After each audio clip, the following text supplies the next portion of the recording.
à la légère. C'est une grâce si Dieu nous enlève vraiment, parce que cette grande tribulation, ça va être terrible. La puissance de la séduction qui est déjà opérante en ce moment va être décuplée par la disparition de l'Église, et en plus, il y aura de plus en plus d'apparitions démoniaques et de choses terribles.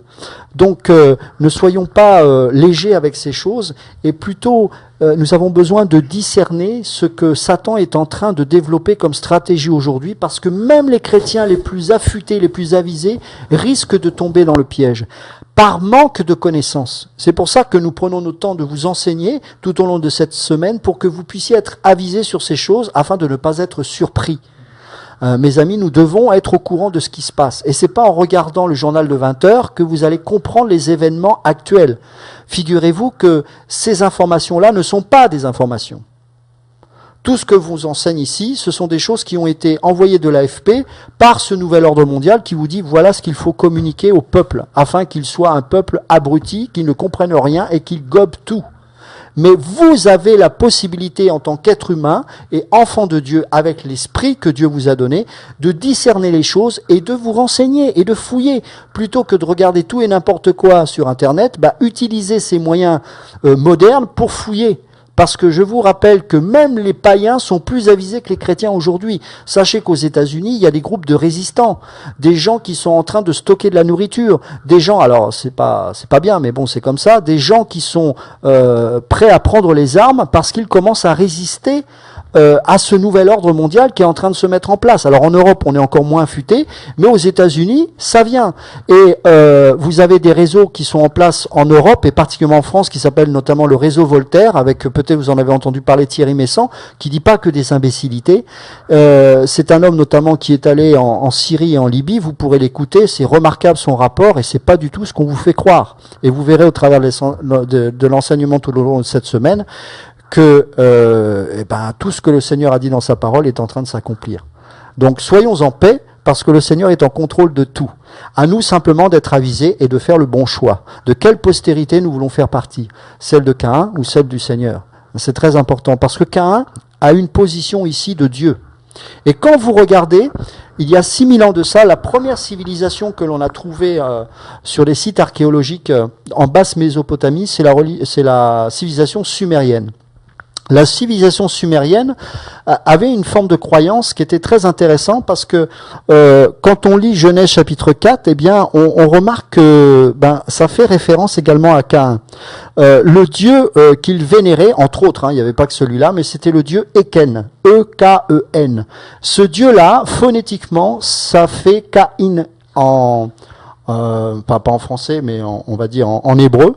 Et donc ce Dieu-là, et finalement représente ce Caïn que nous avons dans la Bible. À tel point, c'est que ce Dieu Eken était le Dieu de la fertilité et de la terre. Et ce Dieu était nommé Seigneur de la terre. C'est intéressant puisqu'on sait que Caïn a voulu apporter une offrande qui venait de la terre et qui a été rejetée. Et c'est intéressant également de voir que il y avait une ville en basse Mésopotamie qui était une ville, la première ville de la première civilisation qu'on a découvert, qui s'appelle, c'est Iradou. Et Iradou, c'est intéressant, nous retrouvons phonétiquement la même forme avec dans le verset 18, le fameux Irad, qui a été le fils d'Enoch. Alors, bien sûr, on dit que la première ville qui a été bâtie a été donnée à Enoch. Vous savez que le mot fils d'eux, c'est pas parce qu'on dit fils d'eux que c'est directement ce fils-là. On a dit Jésus, fils de David, par exemple. Donc ça peut être Irad. La preuve, c'est que Enoch veut dire consacré. Ça veut dire quoi? Irad veut dire rapide. Eh bien, vous avez Caïn qui se positionne en tant que Dieu sur cette terre. Vous avez son prophète ou son religieux, qui est Enoch, puisque ça nous parle de la consécration. Et ça, c'est la caractéristique d'un religieux qui est censé être consacré. Et puis, vous avez la ville. Alors, ça peut être Enoch. Moi, je dirais, ce serait intéressant de se pencher sur Irad, parce que phonétiquement, en sumérien, Iradou, c'est la même chose. Et quand vous regardez Iradou, le mot c'est pas Iradou, c'est Eradou, plus exactement. Ça se prononce Iradou, mais c'est Eradou. Le mot E veut dire temple. Rad ou rude, certains spécialistes disent rude aussi, veut dire temple, I veut dire Dieu, pardon, c'est ça. I veut dire Dieu, Rad veut dire temple, et Dou veut dire construction. Excusez-moi, j'essaie de me rappeler un peu, parce que je suis pas un spécialiste de la langue sumérienne. Donc vous avez là quelque chose d'intéressant, c'est-à-dire qu'avec un seul nom, Iradou, vous avez le Dieu, vous avez le temple, et vous avez la construction. Donc on retrouve finalement la Babylone politique et religieuse. Vous avez Dieu, vous avez la religion, et vous avez le gouvernement, la construction ou l'édifice. Et ça, vous allez retrouver tout au long de l'histoire de l'humanité toujours ce même principe.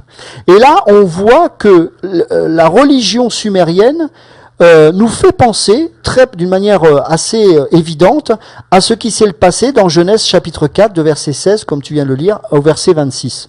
Donc on a Caïn qui s'est institué comme Dieu, nous avons Enoch, et nous avons Irad. Et puis après, bien sûr, vous avez toute la naissance de la civilisation. Ok.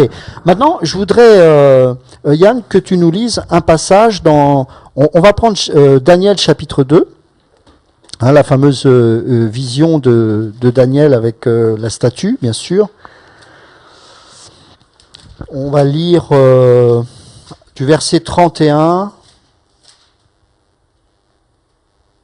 au verset 45. Daniel chapitre 2, à partir du verset 31. Ô roi, tu regardais et tu voyais une grande statue.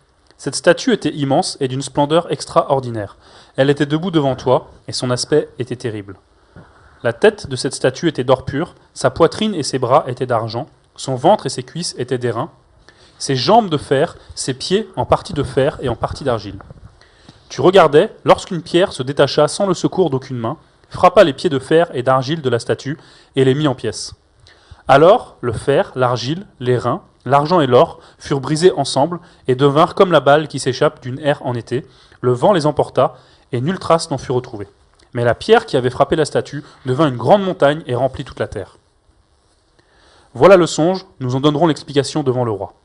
Ô roi, tu es le roi des rois, car le Dieu des cieux t'a donné l'empire, la puissance, la force et la gloire. Il a remis entre tes mains, en quelques lieux qu'ils habitent, les enfants des hommes, les bêtes des champs et les oiseaux du ciel. Et il t'a fait dominer sur eux tous, c'est toi qui es la tête d'or. Après toi, il s'élèvera un autre royaume, moindre que le tien, puis un troisième royaume, qui sera d'airain et qui dominera sur toute la terre. Il y aura un quatrième royaume, fort comme du fer. De même que le fer brise et rompt tout, il brisera et rompra tout comme le fer qui met tout en pièces. Et comme tu as vu les pieds et les orteils en partie d'argile, de potier et en partie de fer, ce royaume sera divisé. Mais il y aura en lui quelque chose de la force du fer, parce que tu as vu le fer mêlé avec l'argile. Et comme les doigts des pieds étaient en partie de fer et en partie d'argile, ce royaume sera en partie fort et en partie fragile. Tu as vu le fer mêlé avec l'argile, parce qu'ils se mêleront par des alliances humaines, mais ils ne seront point unis l'un à l'autre, de même que le fer ne s'allie point avec l'argile. Dans le temps de ces rois, le Dieu des cieux suscitera un royaume qui ne sera jamais détruit et qui ne passera point sous la domination d'un autre peuple. Il brisera et détruira tous ces royaumes-là, et lui-même subsistera éternellement. C'est ce qu'indique la pierre que tu as vue se détacher de la montagne sans le secours d'aucune main, et qui a brisé le fer, les reins, l'argile, l'argent et l'or. Le grand Dieu a fait connaître au roi ce qui doit arriver après cela. Le songe est véritable et son explication est certaine. Amen. Merci. Alors, juste avant d'attaquer cette fameuse vision, sachez également que dans la religion sumérienne, il y avait un arbre qu'on appelait le Kishkanu noir, qui est finalement le pendant de l'arbre de la connaissance. Et ses racines plongeaient dans le monde souterrain. Et il se trouve que le dieu du monde souterrain, c'était le dieu Abzu. Et donc on voit vraiment la similitude et combien Caïn finalement a laissé des traces, puisque la civilisation sumérienne était bien après le déluge évidemment, mais c'était quelque part la naissance du premier empire sous Nimrod. En fait, on pense que Nimrod a été le premier empereur de cette civilisation. Et donc on voit qu'il y a une adoration satanique, une adoration avec un dieu qu'on appelle Eken, qui est plus ou moins au-delà de Caïn, c'est Satan derrière évidemment, un arbre qui n'est pas l'arbre de la vie, d'ailleurs il est noir cet arbre, et ses racines plongent dans le monde souterrain. Donc on voit bien que c'est carrément l'enfer qui est vénéré. Et ce premier empire, qui n'est pas cité là, hein, c'est bien sûr Genèse 11 avec Nimrod, qui veut dire en plus chasseur d'âmes. Donc ça, c'est très intéressant de voir qu'on est vraiment dans une dimension destructrice. C'est-à-dire que Satan ne croyait pas qu'il veut le bonheur de l'humanité sur cette terre. Vous savez qu'il y a beaucoup d'Illuminati qui pensent que Satan est un homme, enfin pas un homme, mais un dieu qui va leur apporter bonheur. C'est-à-dire que pour eux, l'enfer, c'est pas ce que l'enfer, ce que nous pensons nous de l'enfer. Pour eux, l'enfer, c'est un moment où on fera n'importe quoi, on pourra tout faire, quoi. Mais non, évidemment, on sait que c'est pas ça.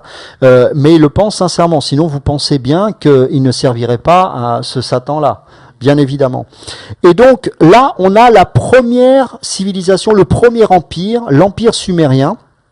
De Genèse chapitre 11 avec la fameuse ziggourate, hein, c'est-à-dire c'est cette espèce de bâtisse en briques. C'est très important parce que la religion satanique est basée sur le matériau de briques et pas de pierre.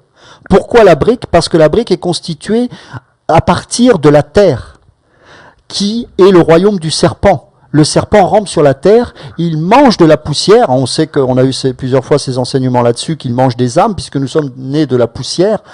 Et d'où Nimrod aussi, hein, l'inspiration satanique nous vient aussi de là. Et que ce temple-là est édifié sur la poussière, sur l'homme, sur l'élévation. Et c'est la raison pour laquelle Pharaon a fait augmenter la charge du peuple hébreu lorsqu'il était esclave en disant « Vous construirez avec la même quantité de briques, mais sans la paille, ce qui est encore plus dur. » Et c'est exactement ce que Satan est en train de faire au travers de la religion. Il veut faire de nous des esclaves de la religion, alors que Christ est venu pour nous libérer. Et dans Exode 25, il est dit que nous, lorsqu'on déposait un autel de pierre, on ne devait jamais toucher cette pierre. Et ça nous parle de l'œuvre accomplie de Christ. Tout est accompli, il n'y a rien à rajouter. Et la véritable religion, elle est basée sur le fondement qui est la pierre angulaire, qui est Christ. Et nous sommes nous-mêmes des pierres vivantes qui sont accolées et repérées sur cette pierre angulaire. Mais nous ne sommes en aucun cas des briques. Parce que la brique, c'est la caractéristique de la religion satanique. C'est-à-dire qu'elle trouve sa légitimité au travers de l'œuvre humaine. C'est ça qui est important. C'est-à-dire que le salut est méritoire, en fait. Et parce que nous faisons des choses, eh bien, nous avons la possibilité d'atteindre Dieu. Rappelez-vous, dans Genèse chapitre 11, cette tour s'élevait pour atteindre Dieu. Hein, c'est ce qu'on voit aujourd'hui avec des bâtiments. Vous savez, j'ai travaillé pendant longtemps dans le domaine du tertiaire, enfin longtemps, c'est un grand mot, mais plus de 2 ans et demi, mais c'était très intéressant. J'ai appris beaucoup de choses. C'est que de plus en plus dans l'architecture moderne, on va créer des tours. La plus grande tour aujourd'hui, elle fait 800 mètres de haut. Bientôt, on va créer une tour qui va atteindre 1000 mètres de haut. Je ne sais pas si vous imaginez 1 kilomètre de haut une tour. Enfin, c'est incroyable. Le Grand Paris, PARIS, hein, c'est pas un Paris, mais la ville de Paris, ce qu'on appelle le projet du Grand Paris, qui a été lancé par Sarkozy il y a 1 an et demi de cela, eh bien, ça va être non pas d'étendre le Paris à une zone beaucoup plus large, mais plutôt d'utiliser des tours qui vont être construites, par exemple, tout autour du périphérique, et dans ces tours-là, qui vont faire en moyenne 300, 400, voire 500 mètres de haut, nous aurons à la fois des complexes hôteliers, des appartements, des lieux collectifs, des crèches, etc. Donc on voit la Babylone se reconstituer non plus en largeur, mais en hauteur. Pourquoi? Parce que ne croyez pas que c'est parce qu'on manque d'espace, mais c'est simplement par ambition et pour défier Dieu. Alors même si c'est dans le subconscient, toujours est-il qu'il y a toujours cette ambition de vouloir défier Dieu. Et donc ces ziggourates-là, on appelait ça des ziggourates à l'époque, eh bien étaient faites de briques. Et encore une fois, aujourd'hui, la religion terrestre, le Kingdom Now, dont on parlait tout à l'heure, etc., ce sont des religions de briques. Pourquoi? Parce qu'elles amènent l'homme à s'élever et à se déclarer lui-même Dieu. Vous remarquerez que dans Genèse chapitre 11, il n'est pas dit « élevons le nom de Dieu », mais « faisons-nous un nom ». Et ne croyez pas que parce que nous sommes sous une dénomination, nous honorons Dieu. Non, absolument pas. Dès que nous donnons un nom à une église, à un mouvement quelconque, ça reste un nom humain, eh bien c'est l'homme qu'on élève. C'est pas pour rien que l'église des Actes n'a jamais eu de nom si ce n'est celui de Christ. Parce qu'à partir du moment où vous posez un nom à un réveil, vous tuez le réveil. Parce que vous vous attaquez, vous vous focalisez sur le moyen au lieu de vous focaliser sur la vision. Dieu va utiliser des hommes d'une certaine manière pendant un temps. Alors, toujours en conformité avec la Bible. Ok. S'il décide de nous utiliser d'une autre manière, comment on va faire? On va être paumé. Parce que si on déclare que le mouvement de Dieu, il est de telle manière et pas autrement, parce qu'il nous s'est révélé comme ça, imaginez, je ne sais pas, Abraham qui dit, mais Dieu c'est El Rapha, l'Éternel qui guérit. Voilà. Mais c'est ça, c'est tout. Mes amis, pour avoir été dans le sud, j'ai rencontré des gens où le Dieu El Rapha, il n'est rien d'autre. C'est El Rapha, il guérit. Et on passe notre temps à faire des chambres de guérison, il guérit, il guérit, il guérit, il guérit. Mais Dieu, c'est pas que ça. Voyez ? Mais parce qu'il s'est révélé sous cette forme-là, pour un moment donné, eh bien on va être concentré sur cela. Alors qu'il est aussi El Shaddai, alors qu'il est aussi un Dieu d'amour, etc., etc. Il y a tellement d'aspects de Dieu.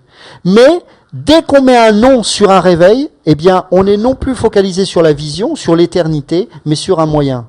Et bien ça, c'est se transformer en brique. C'est terrible. Et c'est ce que nous voyons malheureusement aujourd'hui. Alors pour revenir sur Daniel chapitre 2, là nous avons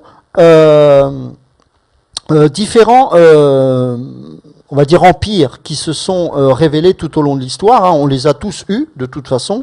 On parlera de Rome tout à l'heure. Le premier, bien évidemment. Alors moi, je dirais le deuxième parce qu'on va lire Apocalypse 13. Vous allez voir, j'en ai une interprétation qui est biblique, hein, je vous rassure, mais qui est...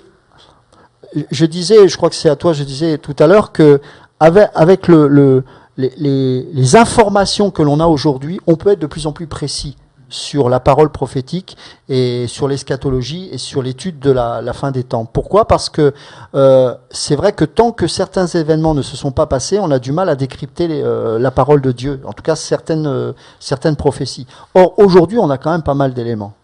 Et c'est vrai que c'est très intéressant d'étudier ce sujet, qui est un sujet de notre temps, hein, on doit être avisé, parce que nous avons beaucoup d'éléments pour être de plus en plus précis et justement avertis. Donc ce deuxième empire qui est manifesté au travers de ce songe qu'a reçu Daniel, cette statue avec la tête en or, c'est bien sûr Babylone. On sait que ça a été un empire vraiment puissant. Et vous remarquerez que jusqu'aux Mèdes et Perses, le siège politique et spirituel de Satan se trouvait en Mésopotamie et à Babylone. Maintenant, il faut faire attention. Ça s'est déplacé. Donc, beaucoup d'interprétations dans les années 80 ont été faites de manière à ce que l'on pense que la Babylone allait revenir en Irak, etc. Non, c'est pas du tout ça. Vous allez voir tout au long de cette semaine qu'on va suivre ce gouvernement qui va se déplacer. Il faut avoir l'esprit avisé pour qu'on puisse savoir où se situe le siège. Satan a un siège, mes amis. Je parle pas d'un fauteuil comme ici, hein. Je parle d'un siège social. Une entreprise a un siège social. La Babylone, elle réside quelque part. Il faut la discerner. Il faut la discerner, c'est très important. Et donc, à cette époque, évidemment, c'était Babylone. Les Mèdes et les Perses, je vais appeler ça deux royaumes également, parce que, bien sûr, l'un a assujetti l'autre pendant un temps, mais c'était quand même deux systèmes différents. Hein. Donc, on a les Chaldéens, l'empire chaldéen, ensuite on a l'empire Mède et Perse. Et puis, bien sûr, on a l'empire grec qui s'est étendu d'une manière rapide, puisqu'en moins de 10 ans, tout le bassin méditerranéen et jusqu'en Inde, Alexandre le Grand a pu imposer la culture hellénistique, et dont nous sommes encore aujourd'hui infiltrés et influencés.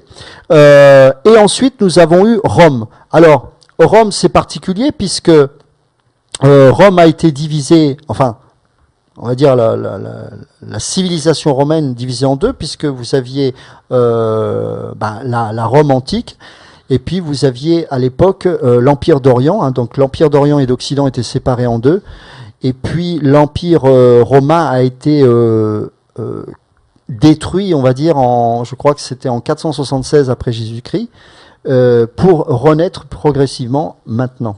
Alors ça, on en parlera les prochains jours, mais c'est important. Ce sont les fameux deux jambes, hein, que l'on voit dans la vision de cette statue. Maintenant, je voudrais que, Yann, tu nous lises Apocalypse 13 pour qu'on fasse le lien avec ces empires-là. Et ça, vous allez voir, suivez bien parce que on a vraiment de choses très, très précises. Tu peux lire à partir du verset 11. Apocalypse chapitre 13. Jusqu'à la fin hein, du chapitre. Puis je vis monter de la terre une autre bête qui avait 2 cornes, semblable à celle d'un agneau, et qui parlait comme un dragon. Elle exerçait toute l'autorité de la première bête en sa présence, et elle obligeait la terre et ses habitants à adorer la première bête, dont la blessure mortelle avait été guérie. Elle opérait de grands prodiges, jusqu'à faire descendre du feu du ciel sur la terre, à la vue des hommes. Et elle séduisait les habitants de la terre par les prodiges qui lui étaient donnés d'opérer en présence de la bête, disant aux habitants de la terre de faire une image de la bête qui avait été blessée par l'épée et qui vivait. Et il lui fut donné d'animer l'image de la bête, afin que l'image de la bête parle, et qu'elle fasse que tous ceux qui n'adoreraient pas l'image de la bête soient tués. Et elle fit que tous, petits et grands, riches et pauvres, libres et esclaves, reçoivent une marque sur leur main droite et sur leur front, et que personne ne puisse acheter ni vendre sans avoir la marque, le nom de la bête ou le nombre de son nom. C'est ici la sagesse, que celui qui a de l'intelligence calcule le nombre de la bête, car c'est un nombre d'hommes et son nombre est 666. Alors là, on voit que dans Apocalypse 13, il y a 2 bêtes. On a vu, là, on vient de lire la deuxième bête, qui est la bête, on va dire, religieuse. Celle qui va mettre en avant la première bête qu'on va lire tout à l'heure, donc c'est le faux prophète, en fait. Hein. Et là encore, on verra toujours un système politique, un système religieux, et bien sûr, un dieu, un faux dieu, dans tout cela. Ce qui est très intéressant, c'est que ici, là, c'est le faux prophète qui va pas exalter Satan directement, mais qui va utiliser une autre bête, qui, elle, va avoir une puissance redoutable, et celle-ci va jouer quelque part le rôle de Caïn. Et vous allez voir que quand on va étudier un petit peu la religion d'aujourd'hui et ce qui se passe actuellement, nous allons voir que la religion d'aujourd'hui, eh bien, ne se met pas forcément elle-même en avant, mais va mettre un système, un gouvernement, un système politique et religieux en avant. Et d'ailleurs, quand l'Empire de Rome va... enfin, là, on est en train de voir renaître cet empire-là, mais déjà à l'époque de César, on voyait que César était un homme d'État, mais était également Dieu. C'est intéressant. Et vous allez voir que toutes les religions qui existent aujourd'hui et qui resteront après l'enlèvement n'auront pas d'autre choix que de louer un homme politique comme étant Dieu. Et le but, justement, de Satan, c'est de réunir le système politique, le système religieux, pour un seul et même but, c'est d'adorer Satan. Ils vont ne faire qu'un pour adorer Satan. Nous arrivons à une époque extraordinaire aujourd'hui. Alors, extraordinaire façon de parler, parce que ça ne va pas être simple pour nous les chrétiens, mais vous aurez de plus en plus de mal à faire la distinction entre le politique et le religieux. Et pourtant, quand vous écoutez les informations, quand vous regardez ce qui se passe autour de vous, vous avez l'impression qu'il y a plutôt une séparation entre l'État et la religion. Mais en fait, c'est totalement faux. Alors, je vous rassure, on va décortiquer tout ça, on a le temps tout au long de cette semaine. Mais en allant en profondeur, nous allons voir que la politique et la religion, c'est une seule et même chose. Simplement, Satan, encore une fois, se cache derrière. Donc, il ne va pas clairement nommer les choses. Mais rappelez-vous, à l'époque Mitterrand, comment les églises évangéliques ont souffert. Beaucoup d'églises ont souffert à l'époque. Moi, j'ai connu cette époque. Il y a eu quelques pasteurs qui étaient assez engagés dans la foi et qui ont eu des soucis à l'époque. Donc on peut avoir un État qui se dit laïque, mais pour autant, lorsque vous regardez les livres pour enfants dans l'éducation, ce sont des livres de sorciers. Là, dans quelques temps, je vais être obligé de prendre position par rapport à un livre que ma fille a reçu en disant non, je refuse, tant pis si elle lui met un 0 sur 20, la prof, mais je peux pas faire lire un livre pareil. C'est de l'exaltation de la sorcellerie, il y a Satan, il y a des sacrifices d'enfants, enfin c'est un truc terrible. Et c'est dans le programme de l'éducation nationale. Donc vous voyez, on a beau dire qu'on est laïque, mais de toute façon, toute personne née sur cette terre, qu'elle soit soi-disant chrétienne ou pas, adore Dieu, ou un Dieu. Après, il reste à savoir lequel, ça c'est important. Mais là, on voit que le faux prophète va trouver sa légitimité en utilisant sa religion pour adorer un système politique. Alors, quelle est cette bête? Donc, tu peux reprendre Apocalypse 13 à partir du verset 1 jusqu'au verset 10. D'accord. Puis je vis monter de la mer une bête qui avait 10 cornes et 7 qui avait 10 cornes et 7 têtes, et sur ces cornes 10 diadèmes, et sur ces têtes des noms de blasphème. La bête que je vis était semblable à un léopard, ses pieds étaient comme ceux d'un ours, et sa gueule comme une gueule de lion. Le dragon lui donna sa puissance, son trône et une grande autorité. Et je vis l'une de ses têtes comme blessée à mort, mais sa blessure mortelle fut guérie. Remplie d'admiration, la terre entière suivit la bête. Et ils adorèrent le dragon, parce qu'il avait donné l'autorité à la bête. Ils adorèrent la bête en disant « Qui est semblable à la bête et qui peut combattre contre elle ?» Et il lui fut donné une bouche qui proférait des paroles arrogantes et des blasphèmes. Il lui fut donné le pouvoir d'agir pendant 42 mois. Et elle ouvrit sa bouche pour proférer des blasphèmes contre Dieu, pour blasphémer son nom, son tabernacle et ceux qui habitent dans le ciel. Il lui fut donné de faire la guerre aux saints et de les vaincre. Il lui fut donné autorité sur toute tribu, tout peuple, toute langue et toute nation. Et tous les habitants de la terre l'adoreront, ceux dont le nom n'a pas été écrit dans le livre de vie de l'agneau, qui a été immolé dès la fondation du monde. Si quelqu'un a des oreilles, qu'il entende. Si quelqu'un est destiné à la captivité, il ira en captivité. Si quelqu'un tue par l'épée, il faut qu'il soit tué par l'épée. C'est ici la persévérance et la foi des saints. Ok, alors là, suivez bien. Cette bête-là, il est dit au verset 1, elle avait 10 cornes et 7 têtes. Les têtes nous parlent d'un système. Hein. Rappelez-vous que la tête, c'est la réflexion, la pensée, la stratégie, le développement d'une stratégie. Donc c'est un système, ça peut être un empire. C'est quoi ces 7 têtes? La première tête, c'est l'empire de Nimrod. La deuxième tête, c'est l'empire chaldéen. La troisième tête, ce sont les Perses et les Mèdes, pardon, et ensuite les Perses, ça c'est la quatrième tête. Ensuite, vous avez la Grèce, cinquième tête, et vous avez l'empire d'Orient et d'Occident, ce sont les 2 jambes. Vous avez les 7 têtes ici. Ensuite, vous avez, rappelez-vous, dans Daniel chapitre 2, il est fait mention des pieds et des orteils avec un mélange un peu singulier, puisque le fer est mélangé avec l'argile. Alors on sait que ça nous parle d'une alliance entre un système religieux et politique, c'est ce qu'on parlait tout à l'heure, mais plus précisément, et c'est là où je risque de vous choquer un peu, c'est une autre alliance incompatible en apparence. C'est l'alliance de 2 systèmes qui se sont combattus pendant des siècles et des siècles. Ce que je voudrais qu'on comprenne aujourd'hui, c'est que, au regard de ce qui se passe aujourd'hui dans le monde, nous avons clairement l'explication de ce mélange entre le fer et l'argile. Bien sûr, c'est impossible de mélanger le fer et l'argile. Et pourtant, il y aura une alliance. Et pourtant, il y aura une alliance qui sera forcée. Mais cette alliance, elle existe en sous-marin depuis plusieurs années.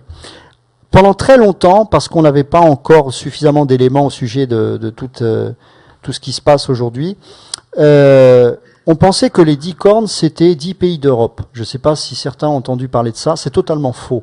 Parce que l'Europe, aujourd'hui, c'est plus de 27 pays. Après, peut-être il y en aura moins, on ne sait pas, mais ça bouge. Et je pense que ça ne tient pas. Et j'ai réfléchi là-dessus, et je me suis dit, vous savez, quand on ne comprend pas quelque chose dans la parole, il faut toujours revenir au commencement. Et en revenant au commencement, regardons l'Empire romain avant qu'il s'écroule, comment il était constitué. Alors c'est dommage, j'avais amené un PowerPoint pour vous montrer, si c'était possible, une carte de l'Empire romain. Mais en tout cas, regardez tout le bassin méditerranéen et regardez l'Empire romain. Il faut que cet empire-là soit reconstruit intégralement, hein, puisque cette bête doit ressusciter. Ok. Ces 10 rois-là ne font pas partie de l'Europe. Parce qu'il doit y avoir un mélange entre le fer et l'argile. Il doit y avoir un mélange entre un monde et un autre, qui sont incompatibles. D'après vous, ce sont lesquels? Quand l'Église catholique et le pape Jean-Paul II a embrassé le Coran, d'après vous, est-ce que vous croyez que c'est le fruit du hasard? Est-ce que vous savez que dans l'Église catholique, il est de plus en plus interdit de baptiser des musulmans qui se convertissent au christianisme? J'ai personnellement une amie qui était à l'époque mariée à un catholique et qui voulait embraser la religion catholique, et l'évêque de l'époque lui a strictement interdit en disant non, nous ne prenons pas ce risque. Pourquoi? Parce que, mes amis, il y a une alliance entre les catholiques et les musulmans en sous-marin. Je vous rappelle que lorsque vous étudiez l'histoire de la Deuxième Guerre mondiale, les nazis étaient alliés aux musulmans. Le grand moufti de Jérusalem a été invité par Hitler et a fait la revue des troupes. Je ne suis pas en train de faire polémique sur les musulmans, je ne sais quoi, je suis simplement en train de vous citer des faits historiques. Donc me faites pas dire ce que je n'ai jamais dit. Je cite simplement les événements historiques. Et on sait pertinemment qu'il y a toujours eu une alliance entre les catholiques et le Reich de l'époque. Donc vous avez toujours cette triptyque qui est en train de traîner. Maintenant, ces 10 rois. Regardez ce qui est en train de se passer dans les pays arabes autour du bassin méditerranéen. Regardez ces fausses révolutions. Je vous rappelle que, vous le vouliez ou non, tout est pipé, tout est mensonge. La Syrie n'a jamais été secouée par des gens, par un peuple syrien par les Libyens, pardon, par un peuple libyen qui en avait marre. Ça a été commandé de toutes pièces par la CIA, par les États-Unis et par la France. Il faut savoir que l'OTAN a bombardé un village et a massacré hommes, femmes et enfants. Et tout ça parce que Kadhafi, qui paye et qui donne de l'argent aux partis politiques, français notamment, en a eu marre de donner de l'argent, eh bien il a eu le retour de bâton. Bon, c'est pas que ça, bien évidemment. Je dis pas que Kadhafi était quelqu'un de super, hein, attention. Hein. Mais ce que je veux dire par là, c'est que la révolution n'était pas celle du peuple. C'était des gens qui ont été mandatés par l'OTAN notamment. D'ailleurs, le combat, c'est l'OTAN qui l'a mené. Il faut savoir qu'il y a quand même eu 50 000 morts. Personne n'en parle. En Libye, il y a eu 50 000 morts et 200 000 blessés et 2,5 millions de personnes sur une population totale de 6 millions qui a fui. Je veux dire, personne n'en parle. La Syrie, c'est encore pire, parce que la Syrie, c'est compliqué. Pourquoi? Parce qu'il y a plus de 25 millions d'habitants, donc c'est un pays beaucoup plus grand. Et pourquoi les États-Unis n'ont pas réussi à renverser le régime d'Assad? C'est très simple, c'est parce que pour la première fois en 20 ans, Moscou a donné son veto à l'ONU. Oui, l'ONU, pardon. Et la Chine est avec. Donc du coup, ils commencent à coincer, et tous les intégristes musulmans qu'ils ont emmenés en Syrie et qui venaient du Liban, pour justement déstabiliser d'une part le Liban, mais ensuite la Syrie, eh bien ils les ont lâchement laissé tomber parce que à cause du veto des Russes et des Chinois. Pourquoi je vous dis ça? Je vais vous donner les 10 rois en question du bassin méditerranéen et qui contribuent à la reconstruction de l'empire de Rome de l'époque. Alors, je les ai notés pour pas en oublier un. C'est la Tunisie. Révolution en Tunisie. Le Maroc, ça ne va pas tarder. L'Algérie, on n'en est pas loin. L'Égypte, c'est fait. La Libye, c'est fait. La Syrie, c'est en cours. La Palestine, la Turquie, le Liban et la Jordanie. Voilà ces 10 pays qui font alliance. Rappelez-vous que Sarkozy, quand il a été élu, il a dit que nous allons faire l'Union méditerranéenne. C'est pas un hasard. C'est parce qu'il faut que l'empire de Rome soit entièrement reconstitué. C'est-à-dire que il y a une tentative qui a été avortée parce que c'était pas de cette manière que ça devait s'opérer, avec l'intégration de la Turquie dans la communauté européenne. Mais comme c'était trop gros et que ça pouvait pas passer, il y avait une trop grande différence de culture entre les deux peuples, le peuple européen, on va résumer ça comme ça, et puis le peuple de Turquie, eh bien, on va créer une union méditerranéenne avec une alliance avec les pays arabes et l'Occident. C'est pour ça que les pays européens ne prendront jamais position clairement face à la montée de l'intégrisme aujourd'hui. Et donc, vous avez aujourd'hui ces 10 rois qui sont sur le point d'être reconstitués, et cet empire de Rome qui est en train de ressusciter. Donc, vous voyez, mes amis, que nous sommes proches de la fin. Nous sommes proches de la fin des temps, nous sommes proches de la venue de l'Antéchrist, et je suis convaincu que l'Antéchrist nous viendra de l'Est. N'oubliez pas que Gog et Magog, ce sont la Russie et la Chine, et que ce sont les deux pays qui s'opposeront à l'hégémonie occidentale de plus en plus. Les Américains sont en train de s'effondrer. Juste une parenthèse, on va parler de chiffres et d'économie un petit peu parce que c'est important. Vous savez, les chrétiens, on est un peu parfois bébêtes, c'est-à-dire qu'on n'a pas un côté pratique de la prophétie biblique. C'est-à-dire qu'on essaye de comprendre, mais il faut aussi regarder le monde dans lequel on se trouve et analyser les choses. le nerf de la guerre, tout se passe en Europe aujourd'hui. Et on verra tout au long, on ne va pas tout dire ce soir, ça risque d'être un peu trop lourd à digérer, mais nous verrons aussi comment Satan est en train d'établir son siège, quelque part son siège social. Il est en Europe, hein, c'est en Europe. Vous savez, c'est pas parce qu'en Afrique il y a des sorciers qu'on voit des choses bizarres qu'il est là-bas. Non, non, il est en Europe. Il faut en être certain. Et bientôt, les vannes de l'enfer vont être lâchées, mes amis. Et c'est déjà en train de se faire. Et regardez bien l'histoire.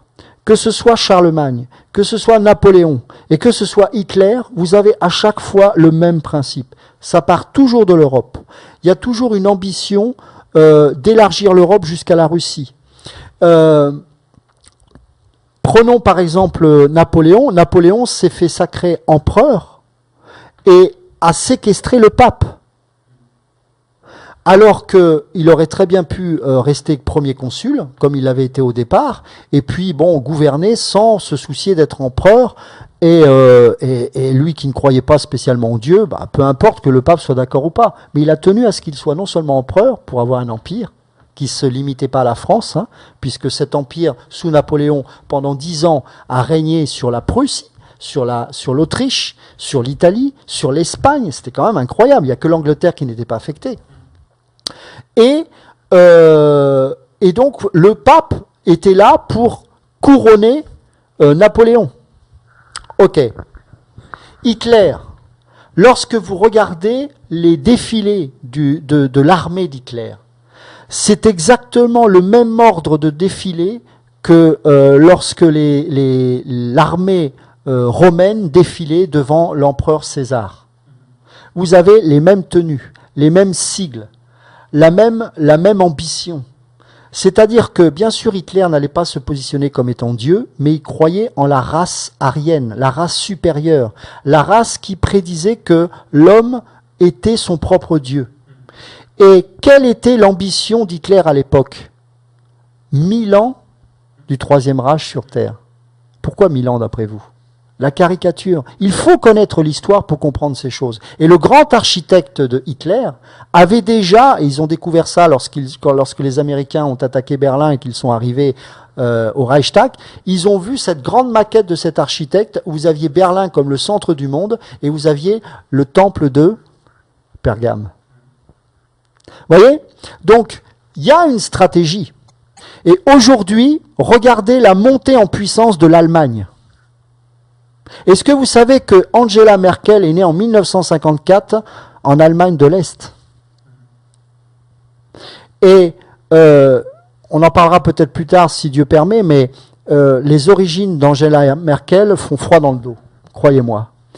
Et ce pays-là est en train d'imposer ses normes et de mettre à genoux tous les pays d'Europe. 20% de la population grecque est au chômage aujourd'hui. 20%. Aujourd'hui, nous assistons à une véritable guerre civile en Grèce. Ils sont dans l'incapacité de rembourser la première dette et on veut leur imposer un joug encore plus dur. Alors, les Grecs sont responsables de ça aussi, il ne faut pas non plus, mais on n'est pas là pour prendre parti, de toute façon c'est un fait. Mais c'est pour vous dire qu'on est mal parti, mes amis. Aujourd'hui, vous allez en Espagne, vous avez des villes désertes. Ils ont tellement construit que lorsqu'il y a eu le krach immobilier, eh bien vous avez des villes avec des maisons construites depuis peu, certaines d'ailleurs ne sont même pas finies d'être construites, et ces villes sont complètement abandonnées, vides. Le Portugal est au bord du gouffre et sur le point de sortir de l'Europe. Quant aux États-Unis, mes amis, on vous ment. Il ne faut pas être naïf, ne croyez pas que le monde va s'arranger. Lorsqu'on vous dit que le chômage a baissé, et qu'il est de 8% aux États-Unis. C'est un pur mensonge. Si vous ne me croyez pas, vous allez vous cliquez sur Google Olivier Delamarche, qui est un économiste que j'aime beaucoup, qui est souvent intervenu sur BFM TV, et qui dit que ces statistiques sont pipotées puisque à chaque fois, ils réduisent le nombre de la population active, à savoir de 4 millions de moins par trimestre. À ce compte, bientôt, il y aura pratiquement plus d'habitants aux États-Unis, enfin plus de gens actifs. Et donc, du coup, ils réduisent comme ça le chômage. C'est-à-dire qu'aujourd'hui, ils seront à 58% de la population active. Et donc, sur ces 58%, bah oui, il y a 8% de chômage. Il y a une statistique, alors malheureusement en Europe on n'a pas autant de transparence, mais il y a une statistique aux États-Unis, je crois que c'est FLB ou quelque chose comme ça, où là vous avez les vraies statistiques du chômage, mes amis, c'est 20% aux États-Unis. 40 millions des Américains vivent des tickets de rationnement, vous m'entendez? Voilà la véritable information. Ne croyez pas que nous allons être toujours protégés comme ça en France. Ne croyez pas cela. Vous savez, c'est pas parce que Christ va nous enlever qu'on va pas souffrir pour autant.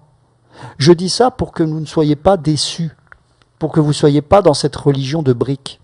Nous avons des frères et des sœurs en Chine, en Irak, un peu partout dans le monde, qui sont persécutés. Qu'est-ce qu'on va leur dire? Qu'ils ne sont pas bénis, qui ne s'accaparent pas des promesses de Dieu? Bien sûr que si. Ils s'accrochent. Et certains Chinois n'ont que 2 pages de la Bible pour s'accrocher. Quand je pense que, même moi, des fois je me dis, oh, Seigneur, j'ai une Bible en anglais, j'ai une Bible en espagnol, j'ai une Bible en hébreu, j'ai une Bible Scofield, j'ai une Bible... Je veux dire, mais Seigneur, est-ce que vraiment je m'attache à cela?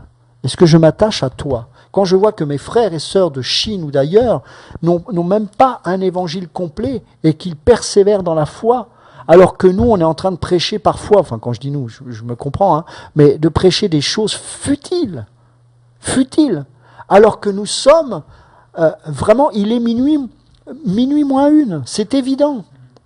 C'est évident. Et vous verrez un peu plus tard également que l'Antéchrist, j'en suis convaincu, est déjà né. Et je crois que nous allons voir des choses de plus en plus terrifiantes. Vous allez voir qu'il va être de plus en plus difficile d'afficher votre foi d'une manière claire, y compris en France. Y compris en France. Et ces 10 rois-là vont avoir une alliance qui est complètement artificielle. C'est comme le fer et l'argile. L'Occident et le monde musulman ne peut pas s'allier d'une manière logique. Et pourtant, c'est ce qui est en train de se produire. Et dans ce chaos total, nous avons des gens, on en parlera également plus tard, qui sont en train de gérer le monde par le chaos. Et c'est une stratégie. Et même ceux qui s'attachent à Israël sont en train de se faire berner.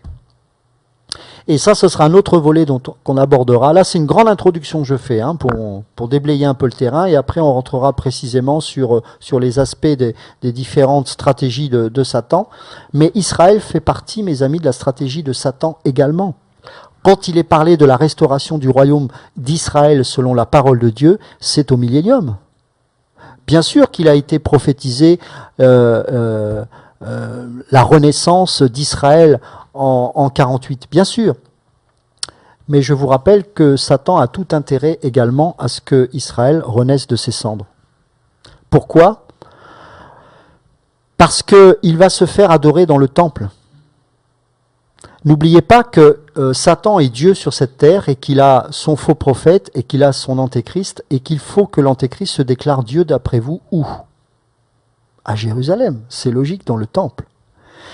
Et qu'est-ce qui s'est passé à la fin de la Première Guerre mondiale en 1919, la Convention de Balfour? Et c'est là que les sionistes se sont réunis pour la première fois et ont décrété l'existence de l'État d'Israël avant l'heure. Et c'est là qu'ils ont institué le drapeau d'Israël, que vous connaissez tous, qu'est cette étoile soi-disant de David. Ceux qui portent cette étoile, je vous encourage à l'enlever rapidement parce que c'est plutôt Baphomet qui est honoré là-dedans. La Convention de Balfour, ce sont les Illuminati, que sont Rockefeller, Rothschild, Balfour évidemment, des francs-maçons également, et donc des gens sataniques. Ces gens-là avaient pour ambition non pas le retour du peuple juif, mais la reconstruction du temple, et pour ça il fallait l'État d'Israël, pour que Satan puisse y être adoré. Vous voyez la confusion dans laquelle on peut se trouver? Et beaucoup de fondamentalistes américains ont soutenu ces sionistes-là. Oui, nous aimons Israël, mais vous savez, un Israélien qui aujourd'hui ne croit pas en Christ et qui meurt, il va en enfer. Que vous le vouliez ou non, c'est comme ça. Si vous ne croyez pas, c'est de l'adoration. Paul dit qu'il n'y a plus ni juif ni grec. Celui qui est né de nouveau, qui est qui croit en Christ, qui l'a reçu comme Seigneur et Sauveur, c'est celui-là qui sera sauvé, juif ou non. Maintenant, dans la grande tribulation, il y aura en plus que 144 000 qui seront sauvés et qui auront compris que tout ce qui avait été écrit dans les Écritures concernait le premier Messie qu'ils ont rejeté. Ça, d'accord. Mais aujourd'hui, tant que nous sommes sous la dispensation de l'Église, les Juifs, s'ils veulent être sauvés, doivent se convertir à Christ et faire partie du corps de Christ de l'Église, parce que nous sommes sous la dispensation de l'Église. Nous sommes trop idolâtres par rapport à Israël. Et ça, il faut le comprendre. J'aime ce peuple juif, j'aime les Juifs, mais je prie pour qu'ils se convertissent afin qu'ils n'aillent pas en enfer. Donc, plutôt que de perdre de temps avec cette idolâtrie malsaine, priez pour qu'ils se convertissent véritablement. Et apprendre l'hébreu ne consiste pas à... Je ne sais pas pourquoi je parle de ça ce soir, mais Seigneur sait. Apprendre l'hébreu, ça ne consiste pas à mettre en avant le peuple juif. Vous savez pourquoi le peuple juif a été choisi par Dieu ? Parce qu'il était le plus misérable. Parce que Dieu n'est concerné que par sa gloire. Pourquoi Dieu nous a choisis ? D'abord parce qu'il nous aime, il veut que nous soyons tous sauvés, mais si nous avons accepté, c'est parce que nous reconnaissons que nous sommes capables de rien. Et donc Dieu se glorifie à travers l'inutilité de notre vie. Donc ce peuple-là n'est pas un peuple extraordinairement beau et merveilleux. Au cas où vous ne lisiez la Bible d'une manière un peu particulière, je vous rappelle que ce peuple juif a passé son temps à faire tout et n'importe quoi. Et ça n'a pas changé aujourd'hui, et c'est valable pour toute l'humanité d'ailleurs. Hein, et les chrétiens ne sont pas meilleurs enseignes à ce titre, hein, ça c'est clair. Donc je voudrais un petit peu désacraliser tout ça. Pourquoi ? Parce qu'on va avoir du mal à comprendre la stratégie de Satan si on estime que voilà, Israël et Jérusalem, oula, ça c'est l'affaire de Dieu, personne n'y touche. Ben, mes amis, Satan y touche sacrément parce que c'est là où il veut se faire proclamer Dieu. C'est là et pas ailleurs. Alors c'est pas là son siège social, hein, là il est, on en parlera plus tard, mais à un moment donné, il va clairement se dévoiler. Là, c'est vrai. Et c'est là, d'ailleurs, que les Juifs vont comprendre et vont se dire « Attends, non, là, on ne suit plus. Là, on ne suit plus. » Mais en attendant, les sionistes veulent asseoir une politique mondiale. Alors, on va essayer de résumer tout ça parce que c'est vrai que ça peut être un peu confus. C'est compliqué, hein. Satan, vous savez, Satan est devenu le dragon. Du serpent qu'il était, il est devenu le dragon. Donc, ça veut dire qu'il a pu acquérir une intelligence et une connaissance de l'humanité extraordinaire. Donc, il utilise tout. Il a utilisé la religion, il utilise la politique, il utilise la géopolitique. Et donc, nous avons vu que il est en train de reconstituer l'empire tel qu'il était sous Rome. Hein. Il est en train d'instituer un gouvernement mondial, on en parlera plus précisément plus tard, pour asseoir sa politique également. Et il va établir un temple pour se déclarer Dieu. Donc vous voyez que là, on ne peut plus tellement se focaliser sur Babylone. C'est beaucoup plus compliqué que ça. Hein. Oubliez l'Irak, oubliez toutes ces choses-là. Alors c'est vrai qu'il y a 20 ans, on pouvait croire que c'était encore ça, hein, avec Saddam Hussein, etc. Mais non, là, on réalise que c'est plus du tout ça. Donc, je vais peut-être laisser la place aux questions s'il y en a ce soir. En tout cas, c'était juste pour faire un aperçu de la stratégie globale de Satan et comment il est en train de jouer sur les trois tableaux, à savoir le système politique, le système religieux, et puis en parallèle comment il est en train d'utiliser la politique et la religion pour prendre petit à petit position à Jérusalem. Alors, ce qui est très intéressant, c'est que le temple de Salomon a été construit là où se trouve actuellement la grande mosquée. Quand on fait le lien avec ces 10 royaumes musulmans, on peut imaginer une alliance, c'est pas forcément une guerre, hein, mais une alliance telle qui fait qu'à un moment donné, eh bien, on va permettre la reconstruction du temple à cet endroit. Ça peut être possible, pourquoi pas. Je dis pas que c'est ça, hein. Mais vous voyez que ça peut être crédible, alors qu'il y a quelques années, on s'est dit, mais c'est impossible. Vous savez qu'aujourd'hui, tous les instruments ont été reconstruits. Les fameuses harpes, les différentes harpes, etc. Il y a eu un reportage qui a été fait sur France 2 il y a quelques temps de cela, c'est très intéressant. On voit que ils ont reconstitué les chantres, etc., etc. Donc, on n'est pas loin de cet avènement-là, mais c'est vrai qu'il faut que d'abord le temple soit reconstruit.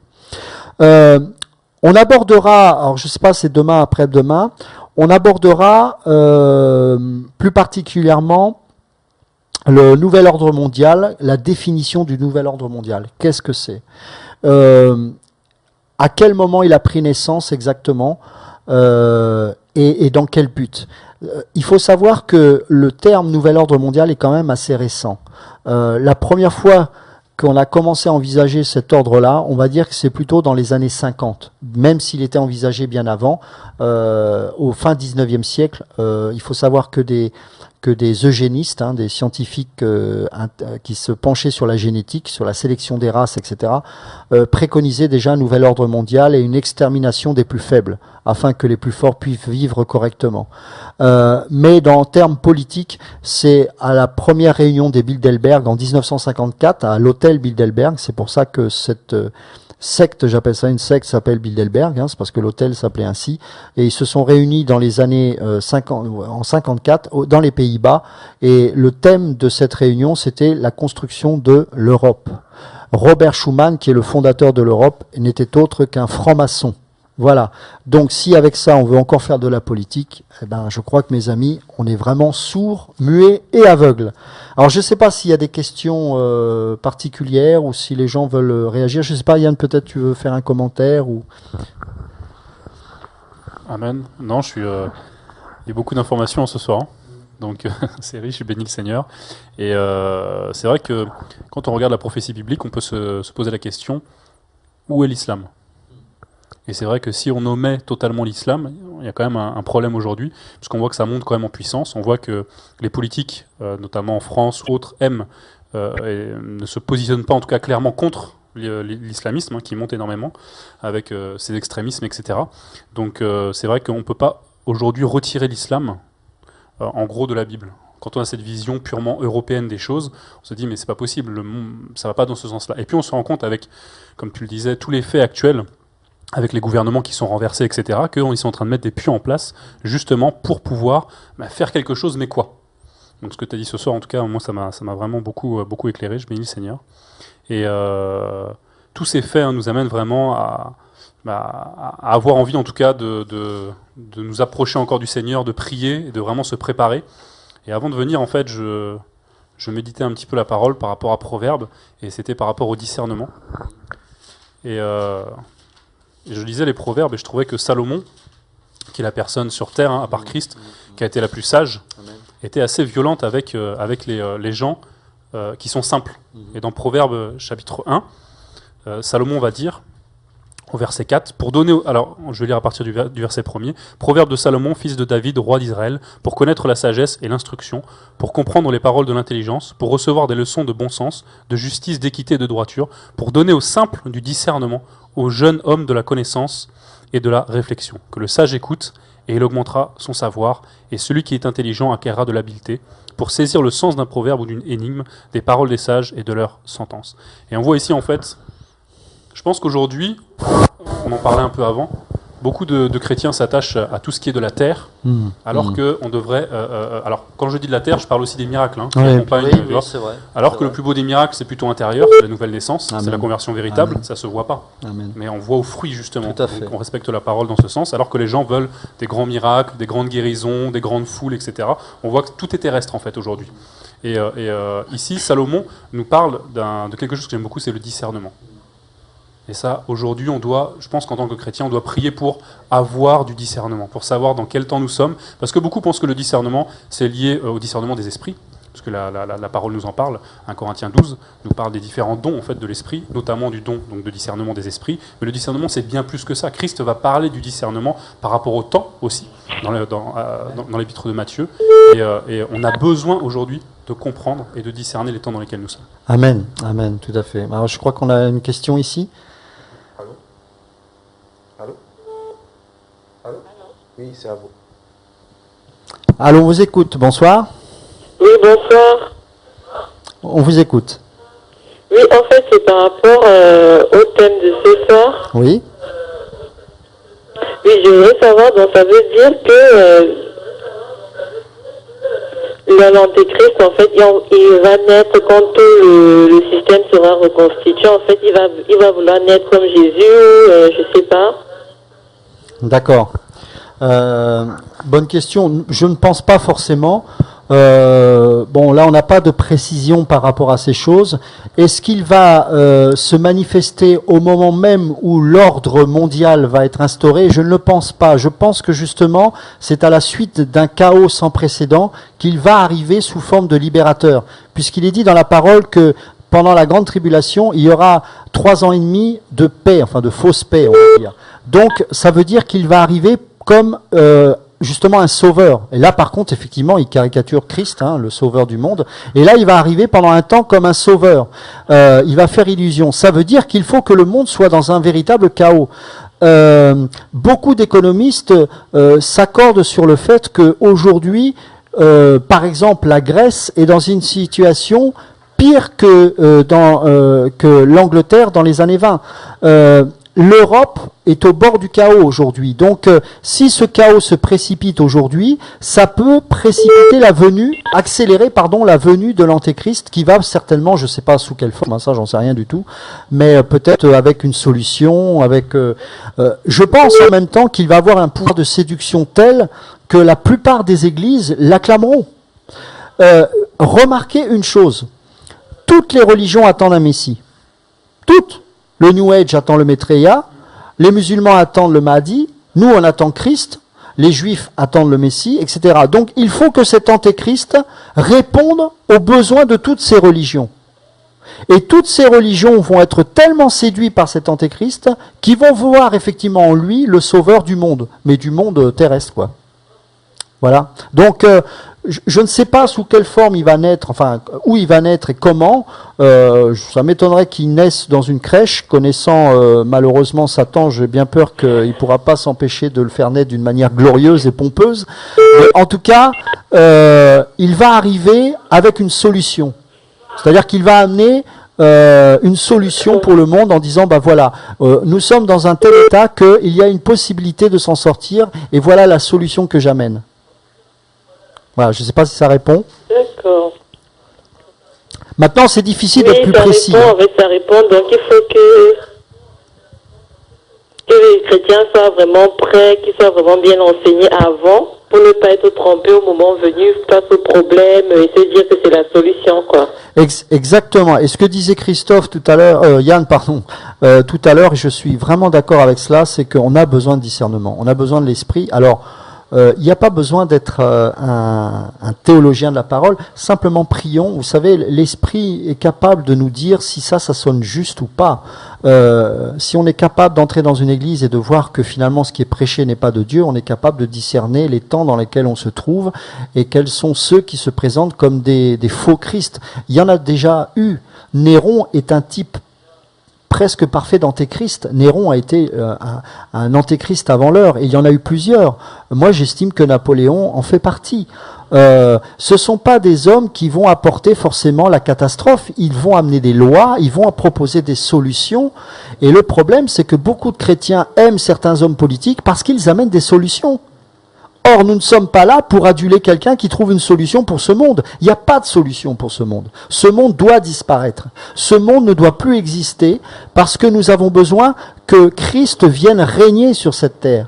Avec un autre système, avec une autre loi, avec un autre gouvernement, avec une autre façon de voir les choses. Et c'est ce que nous avons reçu dans le cœur. Le Saint-Esprit met en nous une façon de parler, une façon d'être, une façon d'aimer, une façon de comprendre les choses qui n'ont rien à voir avec les gens du monde.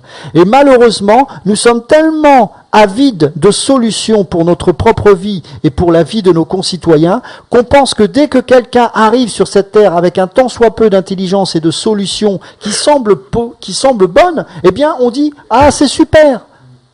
Mais ce monde va à sa fin. Et c'est ça que nous avons besoin de comprendre. Oui ? On a une autre question ? On vous écoute. Allô, vous êtes en direct, on vous écoute. Oui, bonsoir. Bonsoir. Allô? Oui, on vous écoute, bonsoir. Oui, bonsoir. Donc j'écoutais votre partage de ce soir. Et je veux vous dire que je me suis pressé d'entrer chez moi parce que j'ai su que vous avez partagé sur le nouvel ordre mondial. Tout ça, c'est sur les aspects. Parce que je vous écoutais beaucoup sur Radio de Vie et vous avez déjà lancé le sujet sur Bilderberg, tout ça. Oui. Donc moi, par rapport à ça, j'ai fait beaucoup de recherches de mon côté. D'accord. Et franchement, tout ce que vous dites ce soir, c'est vraiment vrai, c'est vraiment guidé par Dieu, parce que moi, je me rends compte que, après ça, les amoureux de Dieu qui peuvent parler comme ça, parce que moi, je me rends compte que la religion n'a rien à voir dans la marche chrétienne avec Dieu. Amen. Et que c'est vraiment que la religion n'a rien à voir dans la marche chrétienne avec Dieu, et que c'est vraiment si on s'accroche à Dieu, c'est vraiment si on recherche la vérité que Dieu nous oblige sur toutes ces choses comme vous le dites. Tout à fait. Et, donc c'est pour ça que moi je me rends compte de la parole de Dieu. Le Seigneur le dit que celui qui veut me suivre renonce à lui-même. Et ils disent aussi qu'on vit dans ce monde mais nous ne sommes pas du monde. Donc on ne peut pas passer aux choses de ce monde si on peut pas faire aux choses de ce monde si on veut suivre Dieu. C'est incompatible. On peut pas vouloir servir Dieu en même temps être attaché de ce monde. C'est quasi impossible, on peut pas. Parce que Saint-Dieu a dit, soit on servira l'un, on aillera à l'autre, on peut pas faire les deux. Donc c'est pour ça, moi, franchement, je rends gloire à Dieu pour vous, il continue à vous guider, à vous diriger, et surtout pour que vous soyez toujours à l'écoute de son discernement, pour que vous puissiez cracher la vérité. Et vraiment pour que ça puisse ouvrir les yeux de nos frères et sœurs chrétiens qui ont besoin de Dieu et qui sont à la recherche de la vérité. Donc voilà, donc c'est vraiment pour vous fortifier et que Dieu vous fasse grâce. Merci beaucoup pour vos encouragements, on en a besoin. C'est vrai que c'est pas facile de prêcher ce genre de choses, mais en même temps, on a besoin, c'est vrai, de discernement, on a besoin d'être averti. Et puis, ça nous permet de ne pas être déçus. Voilà, tout simplement. Oui, on vous écoute. Bonsoir. Bonsoir, j'ai une question en fait par rapport à l'actualité entre l'Iran et Israël, en fait ce qui se passe là maintenant avec le problème avec les détroits d'Ormuz et toutes ces menaces en fait de représailles ou d'attaques en fait d'Israël sur l'Iran en fait. Le rapport de cela, est-ce que cela pourrait être juste un élément déclencheur pour que cet homme puisse venir, l'antéchrist, ou bien en fait, il veut vraiment comprendre? Alors, bon, ça c'est mon avis, hein. Je ne peux pas dire que le Seigneur m'a parlé par rapport à ces choses, mais je pense qu'il y aura plusieurs événements.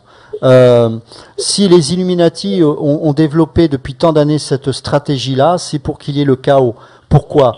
Parce que s'il y a un chaos, il faudra forcément un sauveur.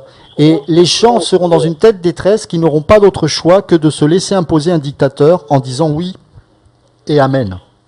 Et donc pour ça, je pense que bien sûr, il y aura certainement ce conflit, je ne sais pas, mais en tout cas, les Israéliens vont pas rester inactifs, ça c'est certain.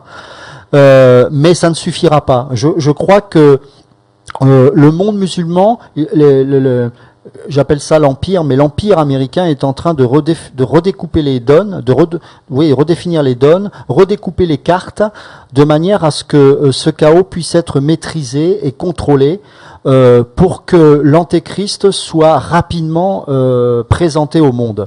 Moi, je pense qu'ils sont déjà, ils ont déjà prévu des choses et bon, dans combien de temps, j'en sais rien. Je pense qu'il faut un certain temps, mais en tout cas, l'Europe va énormément souffrir. Je vous le dis aujourd'hui, ça fait 1 an que le Seigneur me dit de le crier, et je continue. Préparez-vous, parce que l'année 2012 va être terrible. On est déjà en train de vivre les conséquences de cette crise. Ce n'est pas fini.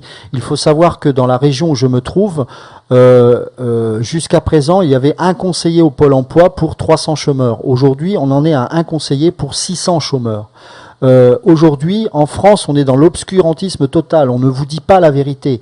Nous sommes quasiment à 30% de plus de chômage. Malheureusement, nous n'avons pas de preuves tangibles comme aux États-Unis, on n'a pas des sociétés de statistiques parallèles pour nous montrer ces choses, mais le chômage explose littéralement. Aujourd'hui, dans le domaine de l'achat immobilier, 25% des dossiers de demande de crédit en plus par rapport à l'année dernière sont rejetés, alors qu'il y a des gens qui amènent de l'apport, etc. Donc c'est la crise. Il se peut que même à la fin de cette année, vous ayez des grandes surfaces avec des rayons vides. Et là, on verra ceux qui marcheront par la foi, mes amis. Parce que en Grèce, par exemple, et vous avez un bon exemple de la Grèce, si vous voulez regarder si vous voulez savoir comment va vivre la France, observez la Grèce. Et je vous assure que ça va nous arriver dans peu de temps. Eh bien, en Grèce, aujourd'hui, les gens qui souffrent le plus, ce sont les gens qui se trouvent dans les villes, particulièrement à Athènes. Il n'y a pas beaucoup de villes là-bas. Et ceux qui s'en sortent, ce sont ceux qui sont dans les campagnes, puisque là-bas, ils font du troc. Eh bien, mes amis, aujourd'hui, lorsque vous allez dans les campagnes en France, eh bien, vous n'avez quasiment plus de médecins. Vous avez quasiment plus d'écoles, vous avez quasiment plus de bus, et ça c'est volontaire. Pourquoi? Parce qu'on veut centrer les gens dans des grandes mégapoles afin de mieux les contrôler. Mais ceux qui voudront en sortir iront dans ces campagnes, et ben parce qu'il n'y a pas de médecins et parce qu'il n'y a pas de confort, et bien il faudra bien marcher par la foi. Et là on va voir si les chrétiens vont marcher par la foi. Donc bénissez Dieu pour ce qui va nous arriver, parce que là on verra que la parole va être vivante, c'est-à-dire que on va manquer de choses, mais Dieu va pourvoir, mes amis. On ne va pas être dans la disette, Dieu va pourvoir, on sera persécuté, mais Dieu pourvoira. Mais, eh bien, on sera peut-être amené à vivre comme Georges Muller, l'assiette sera vide, nos enfants auront faim et on priera pour que le Seigneur nous donne à manger, et puis d'un seul coup, quelqu'un va frapper à la porte et ce sera peut-être le paysan du coin qui va vous apporter à manger. Eh oui, c'est vrai qu'on n'a pas l'habitude parce que, vous savez, j'appelle Courcouronne Jérusalem, moi. C'est qu'on est tous centrés à Jérusalem. Mais s'il faut une persécution pour que enfin des missionnaires se lèvent et aillent dans les campagnes et apprennent le langage des autochtones, eh bien, on va peut-être s'y mettre et ça va être peut-être un coup de boost pour nous. Mais en tout cas, ce que je veux dire, c'est que nous allons véritablement souffrir. Nous allons véritablement souffrir. Alors, préparez-vous. Un peuple averti, c'est déjà une bonne chose. Il permet de discerner, d'avancer et d'anticiper les choses. Nous avons besoin d'anticiper, de nous préparer. L'anticipation, c'est quoi? C'est pas de sécuriser, c'est de se préparer. Priez, préparez-vous et annoncez l'évangile parce que beaucoup de gens se convertiront. Beaucoup de gens. Voilà. Est-ce qu'il y a une autre question? Que Dieu soit béni. Amen. Amen. Que Dieu soit béni pour tout ce qui va arriver parce que c'est sûr que ça va nous obliger à nous rapprocher de Jésus. Tout à fait. Et en fait, je veux encourager les chrétiens à surtout ne pas faire de compromis en fait. Parce que la semaine dernière, je me suis retrouvée dans une situation, en fait, où les profs m'obligeaient à faire un travail sur un film qui faisait la pub des homosexuels, en fait. Donc là, je me suis retrouvée dans une situation, il fallait faire le choix. Soit, en fait, j'ai un 0, soit j'accepte ce travail, et en fait, c'est comme si je disais amen à ces choses. C'était bien. Et en fait, vraiment encourager, pas de compromis, peu importe les conséquences. C'est pour Jésus. Il faut défendre la vérité. Peu importe ce qui peut vous arriver comme conséquence, ne faites pas de compromis. Amen. Amen. Que Dieu vous bénisse. Merci beaucoup. Merci beaucoup. En tout cas, c'est vrai que c'est important d'apprendre à prendre position dès maintenant, parce que ça va être un combat des petites choses. Vous êtes peut-être au courant qu'aujourd'hui, il y a un débat au Parlement par rapport à cette carte d'identité biométrique, avec la possibilité d'inscrire notre code génétique. Alors ça commence par les délinquants, je crois que c'est Claude Guéant qui va imposer ça. Alors évidemment c'est un débat un peu houleux en ce moment, peu de gens sont d'accord avec cette chose, mais enfin le fait même qu'il propose ça fait déjà peur. Et il n'y a qu'un pas à ce que nous-mêmes, alors que nous on n'a rien fait, on n'a pas de commis de délit, eh ben on nous demande un code génétique. Ça veut dire que si vous refusez quelque chose auquel le gouvernement vous impose, eh bien vous serez vite repérable et repéré. Eh ben il faudra apprendre à prendre position, c'est vrai. Vous savez, je dis toujours, pendant la Deuxième Guerre mondiale, en France, il y a eu heureusement, même si c'est pas beaucoup, quelques personnes qui ont su protéger les Juifs qui étaient persécutés, protéger certainement des chrétiens aussi, je sais pas. Il faut avoir ce courage-là. Le peuple de Dieu doit être courageux. Moi, je dis toujours que ceux qui prêchent la prospérité, ceux qui les écoutent, ce sont des lâches. Parce que les gens qui aiment le monde sont des lâches. Ils préfèrent plaire aux hommes plutôt qu'à Dieu. Or, le Seigneur, le premier test qu'il nous fait, c'est « m'aimes-tu » ? N'oubliez pas ce que Jésus a dit à Pierre. M'aimes-tu, m'aimes-tu, m'aimes-tu. Alors évidemment, il a dit paix mes brebis, il a prophétisé sur le fait qu'il a été un pasteur. Mais il a dit m'aimes-tu. Et aujourd'hui encore, le Seigneur nous pose cette question indirectement en nous faisant prendre position face aux ordres du monde, etc. Il y a une autre question ?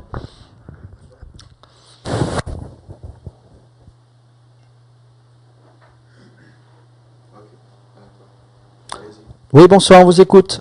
Oui, bonsoir. Voilà, en fait, je voudrais juste intervenir pour encourager. Vraiment, je bénis déjà le Seigneur pour ce message. Et par rapport à ce que tu disais, par rapport à la foi, et les temps qui arrivent difficiles, je voulais simplement témoigner de cette foi-là que le Seigneur m'a donné déjà d'expérimenter, parce que je suis dans une situation assez difficile et je peux aujourd'hui vraiment dire que Dieu est grand et qu'il pourvoit aux moindres choses. C'est vrai que quand on ne sait pas si on va pouvoir ne serait-ce que habiller nos enfants le lendemain ou avoir de quoi manger pour le lendemain, et que Dieu dit de ne pas s'inquiéter du lendemain, je peux que témoigner parce que aujourd'hui, c'est juste vraiment un détail, mais c'est des détails tellement importants. J'avais pas d'argent pour pouvoir habiller ma fille, pour pouvoir, pour l'été qui va arriver, peu importe. Il s'avère que j'ai une personne qui m'a donné beaucoup d'habits. Et en fait, l'armoire de ma fille est pleine. Alors que je savais pas comment faire. Et c'est des petits détails, en fait, c'est juste un détail parmi tant d'autres, mais j'ai pas à me soucier. Le lendemain, mon assiette est toujours pleine, celle de mes enfants aussi. Et je crois vraiment qu'il est temps de vivre par la foi. Amen. C'est vrai de ne pas se compromettre par rapport à tout ce que le monde aujourd'hui essaie de nous offrir, essaie de nous séduire aussi par beaucoup de choses.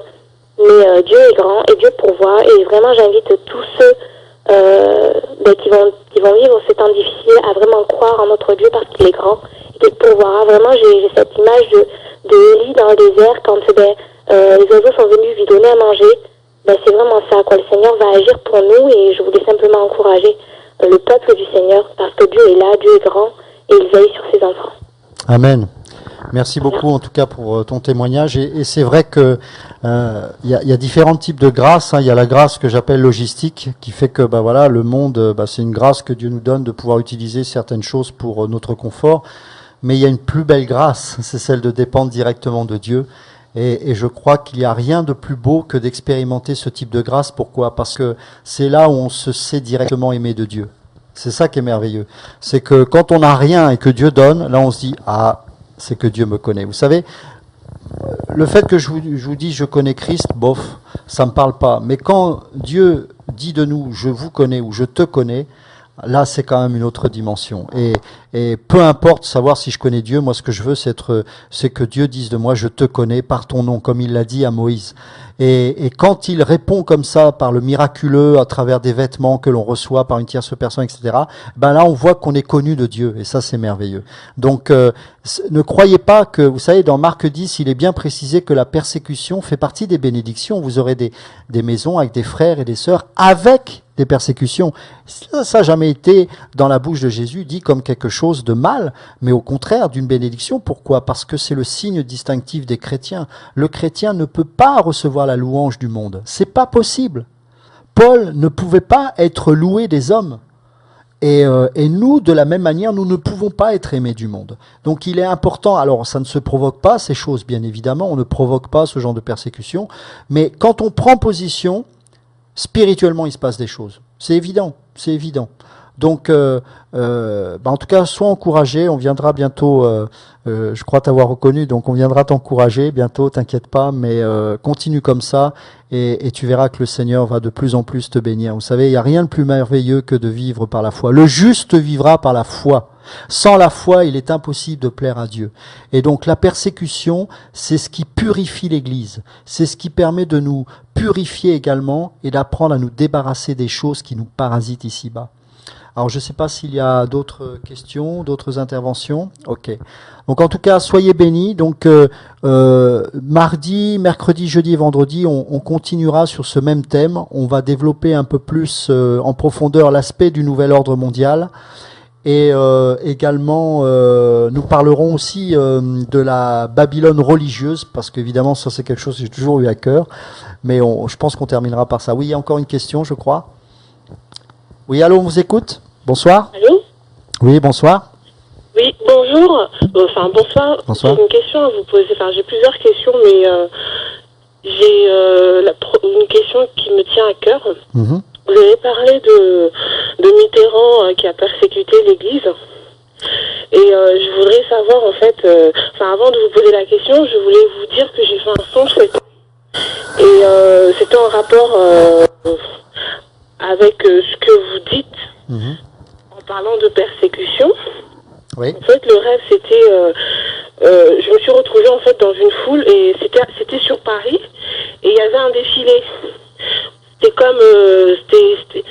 C'était dans un boulevard, dans un grand boulevard, et il y avait un défilé, et il y avait des hommes politiques. J'ai vu Chirac, et puis d'autres hommes politiques qui défilaient.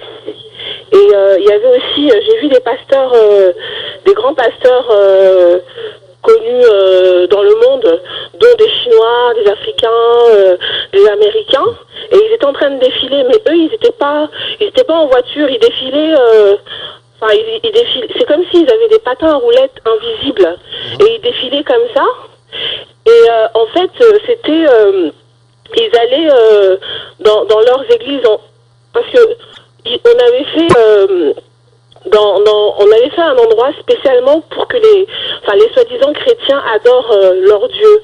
Et c'était comme dans le parc des expositions ou à Villepinte, et il y avait plusieurs halls. Et dans ces halls-là, il y avait plusieurs...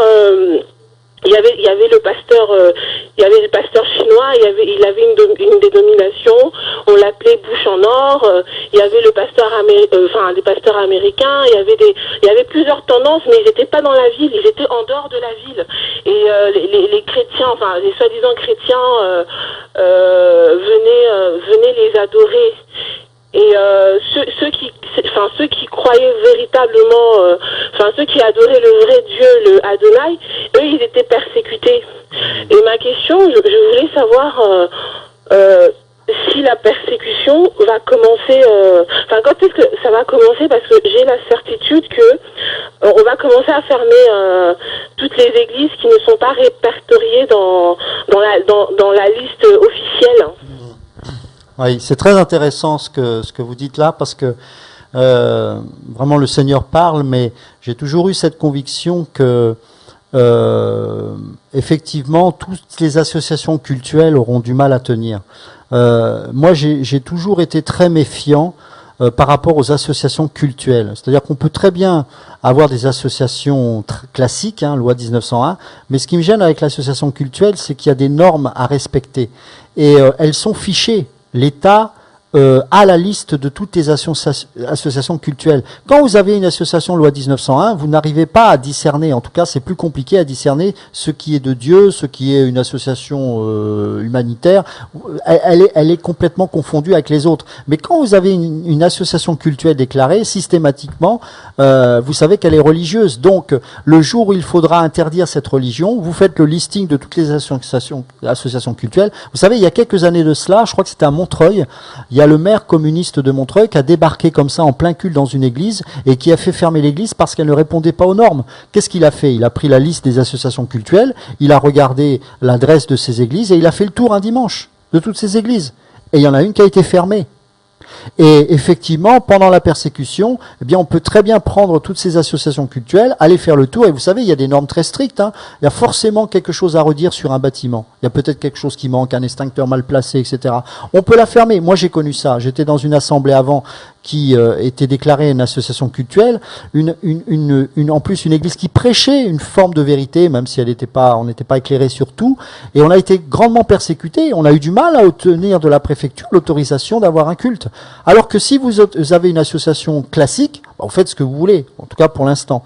Donc je pense qu'effectivement, on peut très bien par ce biais fermer des églises en toute impunité, pour n'importe quel motif.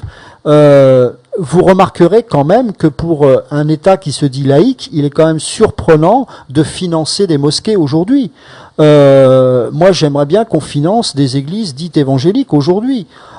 C'est pas le cas. Donc, vous voyez bien que tout est bidon et ils font ce qu'ils veulent. Et donc, cette alliance entre le fer et l'argile, on voit qu'il est là. Même s'il n'est pas naturel, il se fait. Donc, moi, je crois que beaucoup d'églises seront fermées pour une simple et bonne raison. Et je vais vous donner un exemple très concret. Vous êtes par exemple dans une fédération baptiste. Ok, vous savez qu'aujourd'hui, une loi interdit de dénoncer l'homosexualité sous peine d'amende, je crois que c'est 15 000 € d'amende, voire même de l'emprisonnement. Bon, Imaginez que, parce que cette loi est là, elle n'est pas mise en pratique, en tout cas d'une manière partiale, mais elle n'est pas intégralement mise en pratique. Mais si un jour, je sais pas, un ministre quelconque décide, le ministre de l'Intérieur décide de dire, bon, on va faire le tour de toutes les fédérations baptistes d'Île-de-France, ou même de France, et puis tous ceux qu'on entendra dire du mal des homosexuels, eh bien, ils seront obligés de payer une amende, voire même de l'emprisonnement. Si la fédération a peur, eh ben, elle va imposer à ses pasteurs, surtout vous ne dénoncez pas le péché, surtout vous ne dénoncez pas l'homosexualité. Eh bien, ces pasteurs-là, s'ils aiment Dieu, n'auront pas d'autre choix que de sortir de ces systèmes ou alors de s'y soumettre. C'est là où on va voir ceux qui aiment vraiment Dieu ou pas. Vous voyez ce que je veux dire? Donc, oui, et je voulais encore vous poser, je voulais avoir votre avis, parce que moi j'ai ce que vous dites, ça fait très longtemps que j'ai ça à cœur, et j'ai vraiment cette conviction que la persécution, elle va pas tarder, et que les chrétiens doivent se réveiller et doivent vivre comme au temps primitif où on vivait le jour, et parce que je me demande si... parce que j'ai la conviction que on va interdire aujourd'hui on loue des salles dans des hôtels, on peut louer des salles dans les lieux publics, et aujourd'hui j'ai l'impression que l'État va interdire les locations de salles lorsqu'il s'agirait des églises évangéliques. J'aimerais savoir ce que vous en pensez. Alors, bon, ceux qui me connaissent savent que je suis assez radical là-dessus. Je vais bientôt sortir un livre sur l'Église, où j'aborde justement tous les aspects de la véritable Église. Il est dommage qu'on s'entête à vouloir se réunir dans des salles comme ça. Alors, je sais que c'est pas toujours facile quand on est en Île-de-France, parce qu'il y a des départements, parce qu'on peut faire du bruit, c'est pas simple. Mais en tout cas, il y a encore beaucoup de gens qui ont ce travers de vouloir se réunir des églises, alors qu'il est possible pour certains, je ne dis pas pour tous, mais de se réunir dans des maisons. Ça nous éviterait bien des soucis et d'anticiper cette persécution. Bon, de toute façon, on l'évitera pas, mais autant ne pas tendre la perche pour se faire battre, je dirais.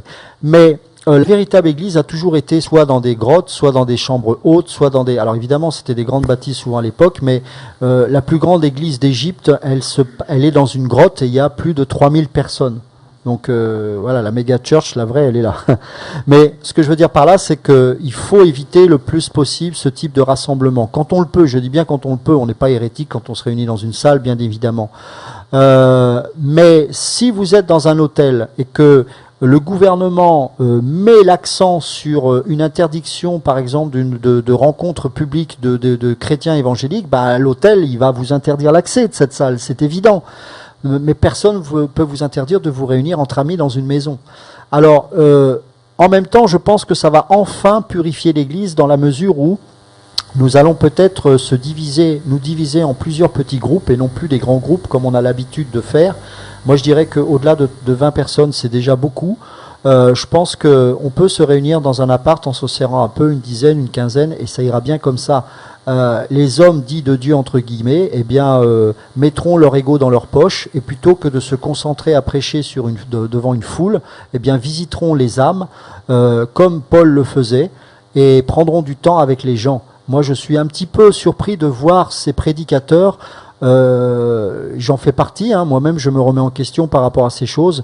On n'est pas là pour prêcher d'une manière anonyme, on est là pour s'investir auprès des gens, et un enseignant, un prédicateur, un enseignant de la parole de Dieu, c'est un enseignant qui met en pratique son enseignement, et il doit avoir un vis-à-vis des frères et des sœurs. Et je pense que lorsqu'on va se retrouver dans les maisons, dans des grottes, ça peut être dans des parcs publics, ça peut être n'importe où, faut pas être focalisé sur un type de lieu, là on verra les hommes qui seront capables de ne pas chercher la reconnaissance, mais plutôt d'aimer les autres et de les nourrir correctement. Donc, mais oui, c'est vrai que pour les gens qui se réunissent dans les salles, ça va être compliqué, mais ça c'est sûr. Ça, c'est sûr. En Chine, ils se réunissent pas dans un hôtel Ibis, ça c'est clair. En Iran, ils vont pas se rencontrer dans un hôtel, ça c'est sûr. Maintenant, je dirais que, en ce qui concerne la persécution, nous ne pouvons pas être prêts face à la persécution à venir si déjà nous ne sommes pas prêts à être persécutés dans notre quotidien. Et je dis toujours que déjà un chrétien est normalement et naturellement persécuté. quand il est, je sais pas moi, dans une école, justement, on a entendu les témoignages d'une sœur tout à l'heure qui disait, ben voilà, il y a un devoir que je dois faire et qui est contre la parole de Dieu, ben je ne peux pas. Ben, la persécution, c'est, ben je vais avoir un 0 sur 20. Ben, ça peut remettre en question ma moyenne, et il se peut qu'à cause de ça, je peux ne pas passer à la classe supérieure. Donc c'est déjà une persécution. Ben, si on n'est pas prêt à vivre cette persécution du quotidien, ça va être difficile de vivre la grande persécution, je dirais.